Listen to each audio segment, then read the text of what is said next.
What's up YouTube, Jeff back from the Sammy Guru here, and today another very exciting Samsung video for you guys. Today, we're gonna be talking about One UI 8.0, and yes, I know a lot of you are saying, well, I just got One UI 7.0. Some of you guys are saying I love it, some of you are saying I hate it.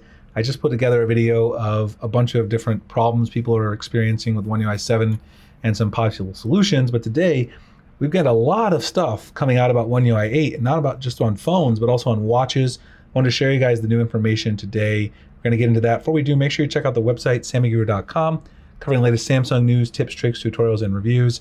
Our writer, Josh, that Josh Guy 69 over on X, he wrote this up for us yesterday as it was in breaking news format. I wanted to go through it here in the video. You can also get in on our mystery box program if you're purchasing the S25 Edge, which actually launches next week, the Z Fold 7 or the Z Flip 7. You just tap on the device you're interested in, put in your phone number, your email, or both. You're going to get a free case, cleaning kit, desktop phone stand, screen protector, other randomly inserted goodies. It's 100% free. We cover the cost of shipping as well as the items. All you have to do is use our affiliate link to make your purchase through Samsung's website. That is how we fund the program for full transparency. It allows us to do this every year. We love giving back to the readers. It also allows us to run minimal ads. We don't have any pop-up ads on our website because this is our revenue model and our strategy. So we can avoid having all those annoying ads. Check it out in the pinned comment description if you're interested. So we already know a lot about One UI 8. A lot of leaks have come out. There's leaked builds you can run. I've actually been wrestling with myself internally about if I want to install it on one of my other S25 Ultras. I bought an international model to do it, but there is some risk, and plus it's really hard to downgrade, and I've just been busy and haven't done it yet. But there are some changes coming. We've got more blur. They're changing the look of certain apps, but here's what we know now that just came out. First, Samsung DeX is getting an update. It's going to come in line with the new Android desktop mode that Google is adding to Android 16. Some of these changes are substantial. The design looks a lot different than it did before. The menus are looking a lot different than they did before. A lot of things look great with the design. You guys see the new internet design there that we discovered previously at Sammy Guru. The headlining update, modern touch with more quick settings design, refreshed search UI and app drawer. Floating windows got a redesign, looking more like the new desktop windows. Like I said, in stock Android. If you guys haven't seen that, Google is bringing a new desktop mode to Android as a whole, kind of borrowing the idea of DeX for the rest of Android. And so that is something that we can look forward to with DeX getting a redesign in that same sort of design language. Now, if you have Galaxy Buds, you know that right now in One UI 7, when you tap on the music player on your lock screen, with the Now bar, you get a Buds controller, but only if you have the new Buds, Buds 3 Pro and Buds 3, which doesn't really seem fair. If you have older Buds, this should work as well. It's a software feature. The Buds 2 and Buds 2 Pro and Galaxy Buds FE will now show up here as well in this widget, along with controls for the various settings for those Buds that are relevant for that hardware, which is very exciting. Glad to see this trickle down to other people. One UI 8 continues to bring more blur. We've already seen a lot of blur in the various apps that have leaked out. Now we know the native screen recorder also gets a blurred background in its dialog. Looks absolutely beautiful in my opinion. Samsung is likely to tweak this, not only with the screen recorder, screenshot dialog box, but other app dialog boxes throughout the UI before we get to the official One UI 8 beta, which a lot of people have asked me when the beta is likely to come. The official stable launch of One UI 8 is going to come with the new foldables in July, Fold 7, Flip 7. So potentially late July, after the foldables roll out, we might see a beta on the S25 devices.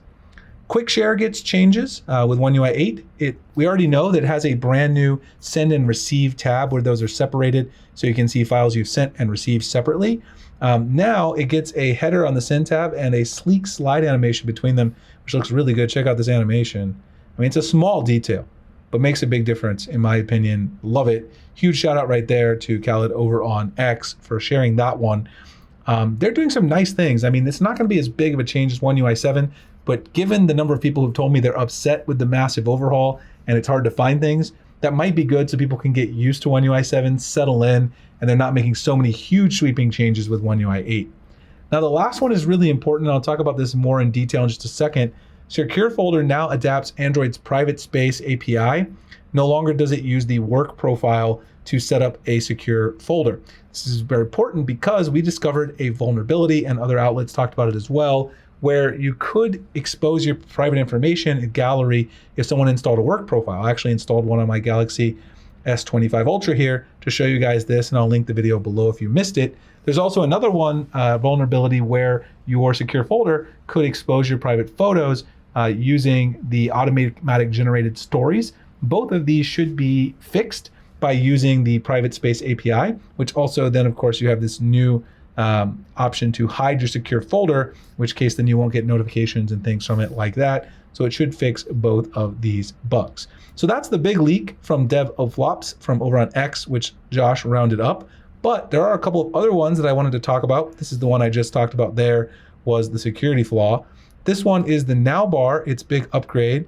We'll plug in calls and do not disturb. So now we're gonna get calls and do not disturb mode on the Now bar, which is a nice addition. You see do not disturb right there. And then you're also gonna get information from your calls on the Now bar. This one here is from TopRax9 over on X. So we're gonna get more information aggregated on the Now bar, which I think a lot of people are looking forward to. I know I definitely am. So it seems like Samsung's continuing to integrate a lot of things in One UI 7 with functionality that Google is building into One UI or to Android 16, which will be what One UI 8 is based on. This brings the new Google Live Notifications API, and that of course will make it easier for the Now bar to pull live notifications. So we could see live notifications for potentially way more third-party apps, which would be great news. Now, One UI 8 is not only coming to watches, to phones, but also to watches. Samsung is going to skip One UI 7 for watches and go directly to 8, potentially bringing the watch and the phone OS on the same version number. We had a leak with this, which shows new firmware with new watch sounds, including a new over-the-horizon. If I can play it. These are some of the new sounds. Let's see if we can hear the new, there it is. The brand new over-the-horizon. Again, let's give credit here. This is again DevOfLops, Dev of LPOS, I think. I'm not sure exactly how to pronounce it, but as a single word, but that's his X username. Also, some new icons are coming to Galaxy Watch on One UI 8. So this could potentially launch with the Watch 8 and the Watch 8 Classic at the July Unpacked event. So Samsung is making a lot of progress while rolling out One UI 7 now to a wide variety of devices. They continue to work on One UI 8, and there's a lot of really exciting stuff coming. Now bar changes, better overall design, blur added to the UI, trying to see if there's anything else I missed in our list, but I think that's mostly everything that we've covered about One UI 8.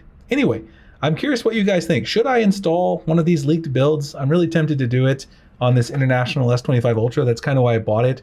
I just haven't done it yet. I'm a little scared. I haven't been doing that in a while, to be honest. I have not rooted or modded my phone in probably 8 to 10 years. I used to do it all the time, was very comfortable. But if you guys want to see it, let me know. I'll try to get that done. A lot of coverage this week, coming later this week, including S25 Edge, which will be relaunching next week for pre-orders. Stay tuned. Check out the mystery boxes if you guys are going to order S25 Edge. Get that free case, screen protector, cleaning kit, desktop phone stand, and a lot of other really cool stuff. Appreciate you guys checking out the video. And of course, I'll see you in the next one. Thanks so much for watching.